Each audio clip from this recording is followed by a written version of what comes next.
everyone, and welcome to MeowMix, the Carolina Panthers podcast. My name is Steven. My name is Drug Jerry. And we're here to talk round two. The Carolina Panthers have made their choice, and Jerry nailed it on the preview episode. Jonathan Mingo, wide I receiver did. out of Ole Miss. This is now 3 years in a row where the MeowMix podcast, because I'm also taking credit, has Oh you got Kyle. has predicted a pick, not a first round pick either. We've always predicted picks later in the draft. I think that's pretty cool. I do too. And I will say though that this one felt a little bit cheating because it was a second round. Usually we get like the fourth to later round picks, but I just had a feeling that Jonathan Mingo was coming here. I really did. All the rumors, all the buzz about him. And guys, I apologize. I may be a little intoxicated. The wife came home after a bad day and said, "Hey, let's take shots." And I was like, "No, no." And she kept pouring them down my throat. What am I supposed to say? What am I supposed to say? Well, I for one love Drunk Jerry when he comes on the podcast. So welcome back. Good to see you again. How do you feeling about this Jonathan Mingo draft pick? I've seen some mixed reaction on Twitter. It seems like most people are excited about the pick, but maybe thought it was a bit of a reach. I don't think it was a reach. I've heard he skyrocketing up the draft boards. I think that his physical attributes, especially in this draft with so many smaller guys, teams really like that. Like the 6'2", I mean, in typical years is a normal size wide receiver, but this year everybody was 5 foot and lower. Or not 5 foot, but 6 foot and lower. It felt like, hey, this guy has good weight, good size. Most people, most draft experts saying, hey, this is an outlier of this draft class. Someone's going to jump up and get him. Yeah. We didn't have to jump up. We got him right at 39.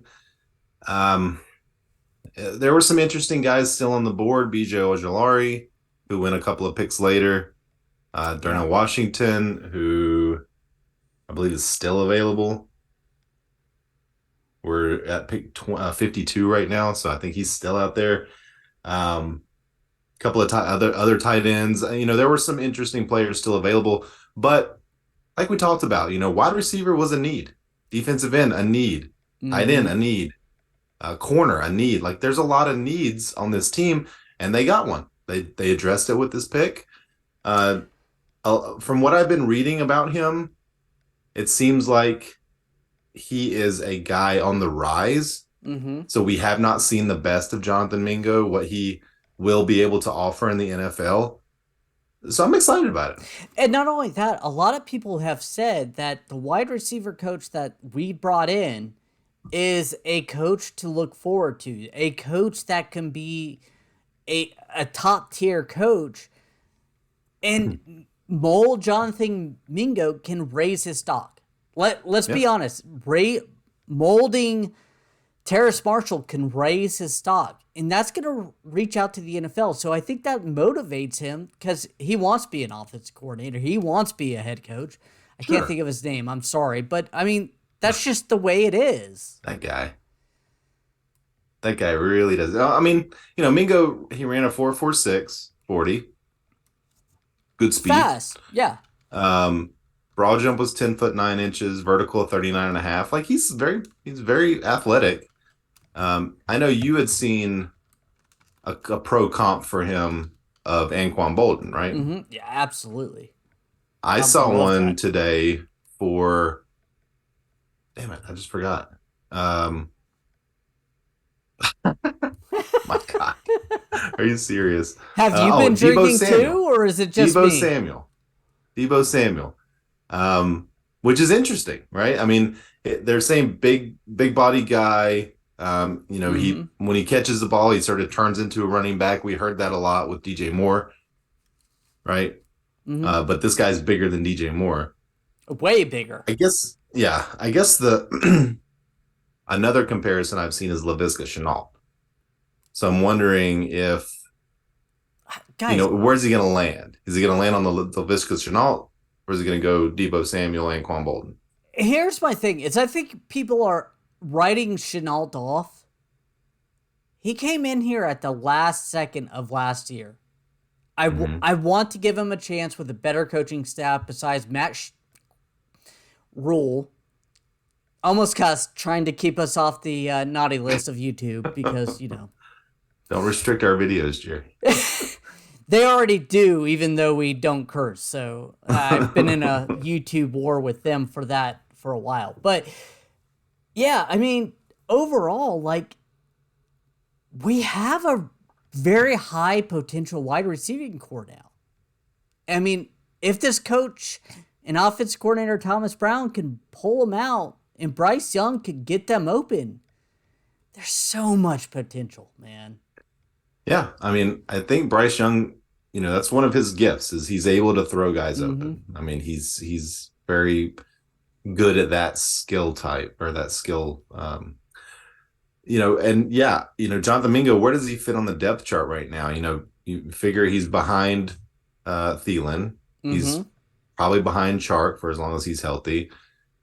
He's probably battling with Marshall for that third position, I would guess. He's certainly ahead of Shy and he's ahead of Chenault. And I think that's a good spot to have. As much as we griped last offseason about, Iki not getting first team reps, I do believe players like Mingo, players like Chenault, and players like Terrace Marshall, I do think the competition raises their game. I think when you draft, now I think if you say, hey, number one overall pick, you're competing with Dandy Dalton, which they'll say, I'm sure they'll say, but They've said that he's coming into camp as number 2. They've right. already said it. But as soon as he shows real good promise, he's won. Yeah, and I mean, Icky was Night and day over whoever it was was the Brady left Christensen and Cam Irving. Yeah. Was his competition. Like, give me a break. I mean, Christensen looked okay at left tackle when he got the opportunity, but we drafted Hickey at 6. Like, obviously, he was the guy that should have been playing left tackle. Mingo's second round pick, 39th overall.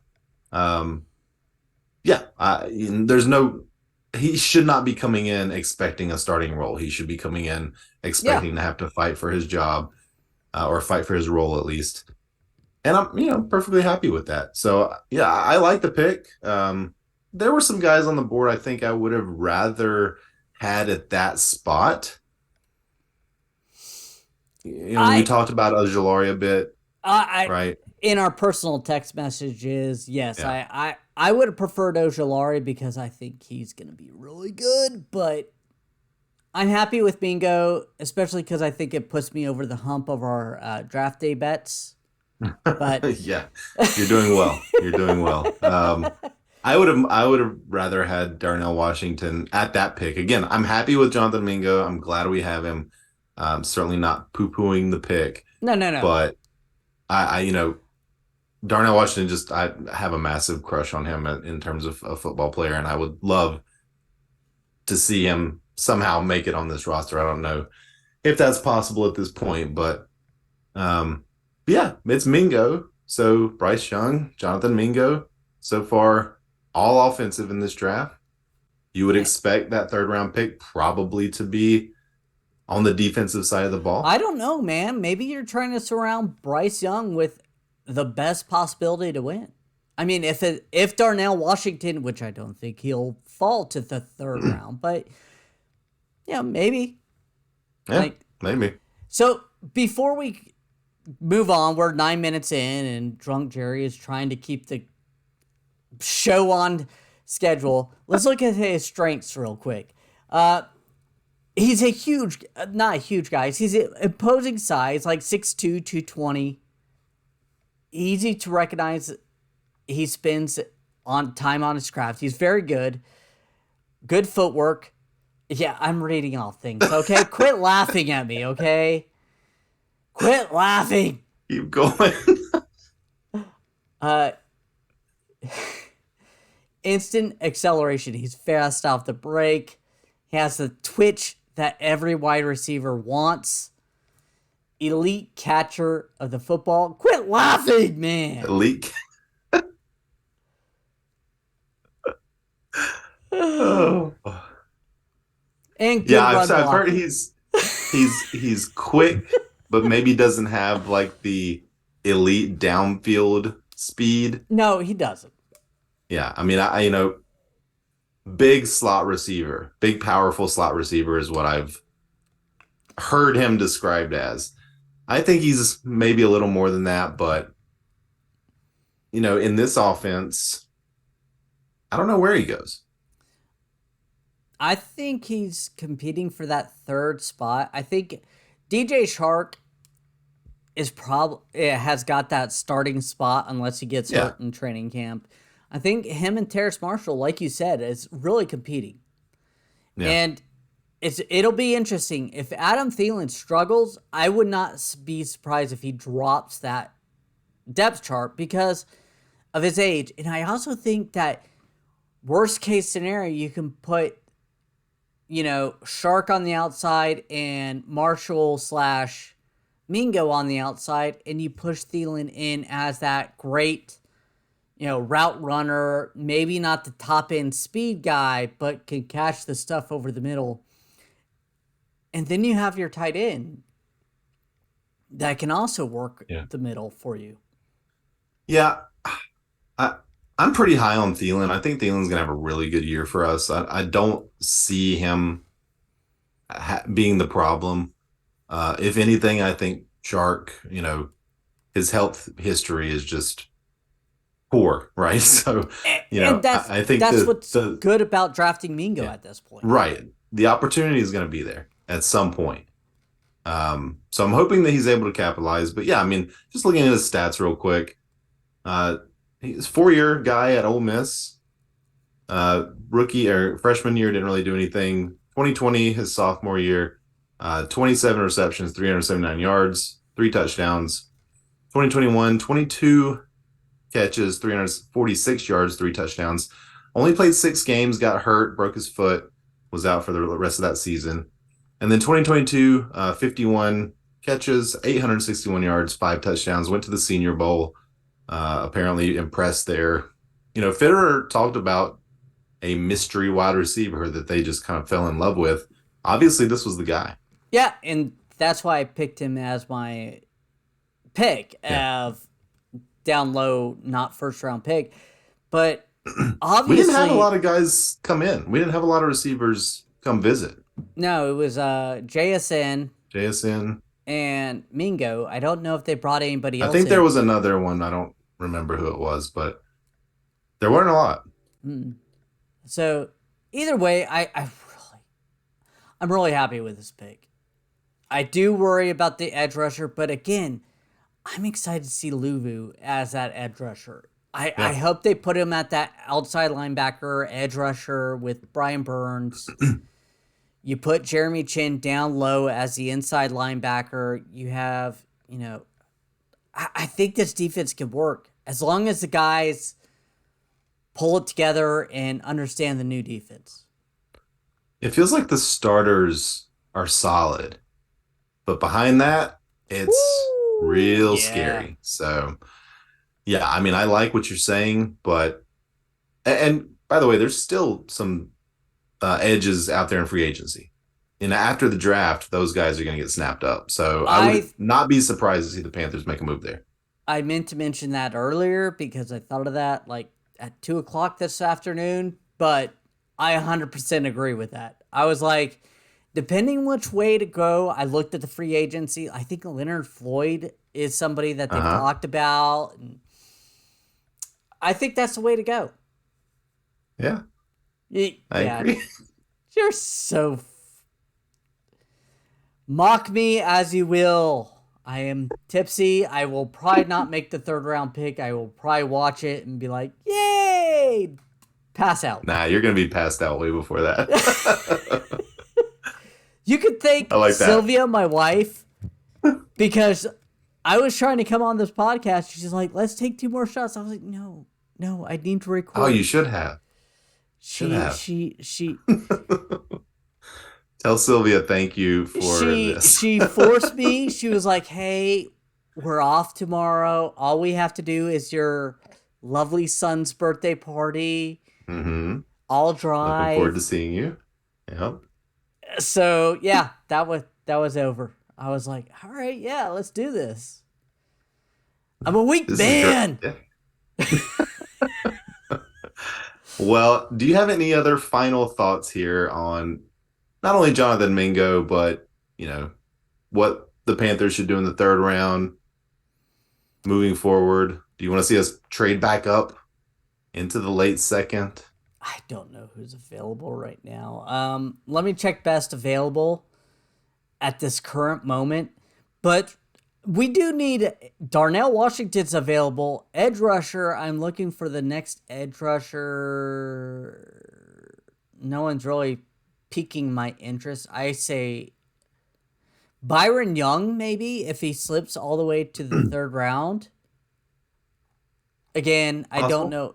But again, I agree with you. If Darnell Washington, if we jump up and grab him, I think that's a great grab. Yeah, I would agree. Don't know that it's going to happen, but we don't have a lot to. Oh, Hendon Hooker just got picked. Oh, who too? Uh, oh, where'd he go? He wasn't there. Nope, never mind. Never mind. Didn't get picked. I False am alarm. shocked Hendon Hooker hasn't gone.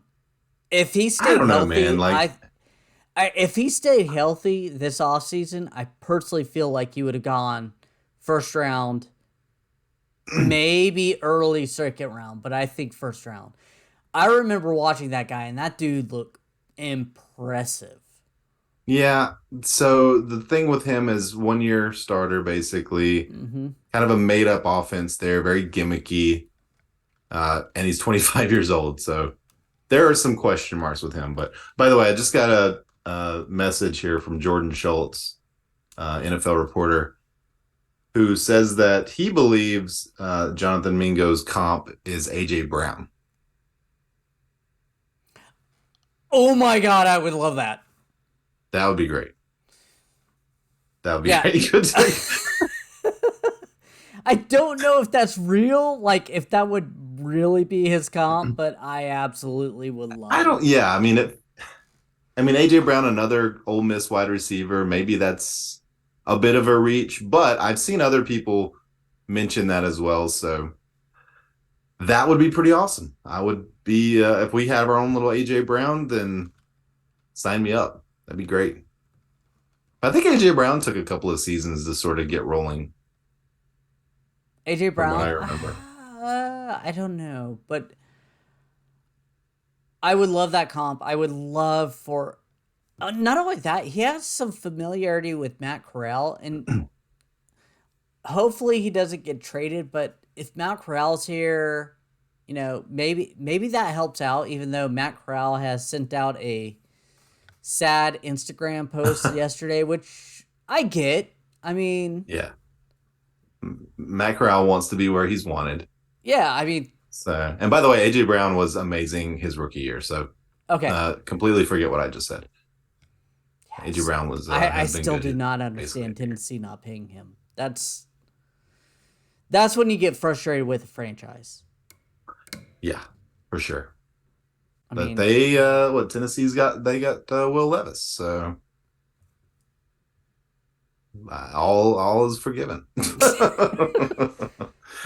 All right, Jerry, I think that's gonna do it. all right, I did not pull up the board, so let's see the drunken stumble through this here. Ready, guys? Here we go. We want to thank everyone for listening. If you like the show, please like and subscribe. If you leave a comment on Apple Podcasts, Oh, so close. not even close. Leave us a 5-star review on Apple Podcasts. We'll read it on the show. If you want to email us or get in touch with us anyway, you can get DM us on Twitter, mailbag at meowmixpodcast.com. As Jerry said, leave a comment on YouTube. Whatever you want to do, we will discuss it. We will be back probably on Sunday to Yeah, recap the I'm not rest of gonna the make it to draft. the third round, guys. We were thinking about doing two videos today, one after the second round, one after the third. Blame the wife. Uh, Probably not going to happen. So